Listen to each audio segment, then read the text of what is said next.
Jadi di sini aku sama saudara aku kita mau mukbang. Tebak kita mukbang apa? Tada!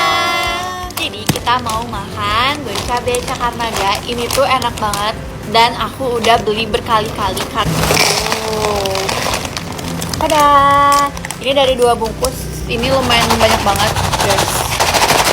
Wow. Jadi Bonca Beca Karnaga ini tuh pedas dan gurih. By the way, mereka berdua tuh belum nyobain ya. Jadi aku sebagai orang yang pertama udah pernah nyobain di antara keluarga ini, mereka harus nyobain ini sih karena dia tuh kriuknya renyah banget.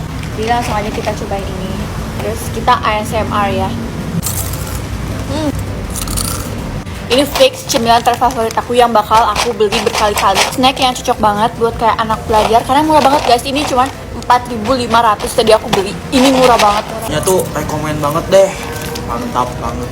Jangan lupa beli Bonca Beca Karnaga.